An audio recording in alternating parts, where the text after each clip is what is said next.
Hey everyone, hope you're all doing well, especially with some restrictions starting to lift, at least for those of us here in Australia. So for the past few weeks, I've been doing this video series on pragmatic optimism with the intent of bringing, an optimistic voice through the doom and gloom, as well as consider what are some pragmatic takeaways that we can all apply. And now with people and businesses starting to think about recovery, today I wanted to share something that's very much on the pragmatic side of the equation, and that is a definitive, holistic guide to reopening offices. Now, this guide isn't just about safety and social distancing, as there are much more credible authorities than me. But what I thought I could do was to holistically consider everything related to reopening an office, from physical through to organizational and through to mental health, both for team members and leaders alike. And so after a ton of research and review of as many sources as I could find,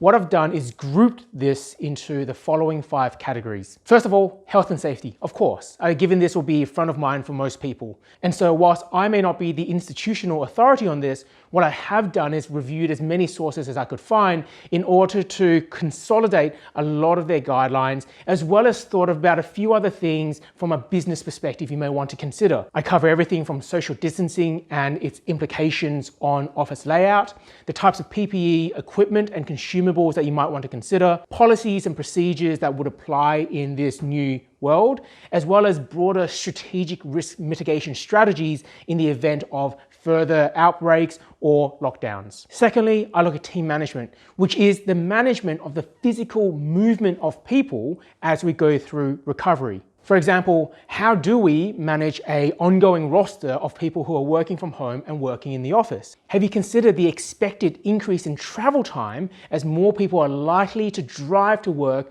rather than take public transport? And then for staff who are working from home, what else can we do to make them more effective, such as subsidizing faster internet, for example? I also took the liberty of looking at a bunch of project management, collaboration, and communication tools that you might want to consider to manage your people. Thirdly, I look at mental health. Now, this is something that's quite serious because everyone has quite literally just been through a life-changing experience. And so our collective mental health and well-being is going to be all over the place, and it's important to have a good strategy in place. However, rather than just listing a bunch of numbers that people can contact, what I thought could be more effective would be to consider the individual mindsets of people who are returning to work, both in terms of team members and leaders alike. For staff, some may have lost loved ones, some may be in financial distress, and then for a lot of other people, they may just be perfectly fine. And for leaders,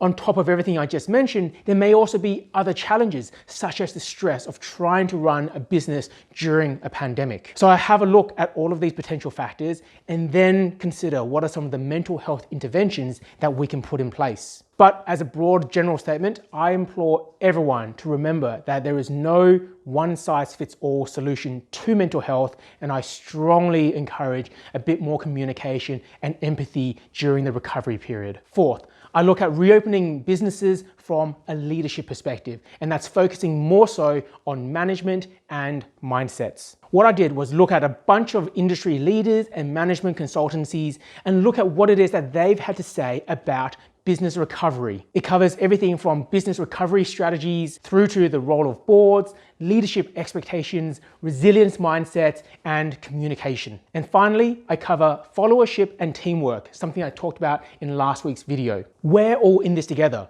So what can we do as team members in an organization to collaborate, to communicate, and to take personal leadership and responsibility for our own actions? How can we support each other and our leaders to create a great environment for recovery? All of these are documented in this article on the Colorspace website, including additional links and resources that you might find useful. Now, fair warning, it is quite a long guide. And so one of the other things I thought I could do would be to take the most salient points of the guide and put them into handy little checklists here. So if you think this could be useful for you or your business, please leave a comment below and I can get a hard copy sent out to you or even a PDF. And finally, I do want to acknowledge that whilst I have called this a definitive guide, there is way more that can be covered. And so ultimately, this is but a starting point for people who are thinking about how to reopen offices, workplaces, and businesses. If there is anything missing or needs to be updated or you'd like me to cover,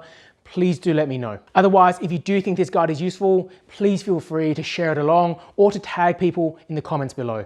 As always, please continue to stay upbeat and extra safe, especially as we're all starting to come out of lockdown. Thank you, and I'll see you next week.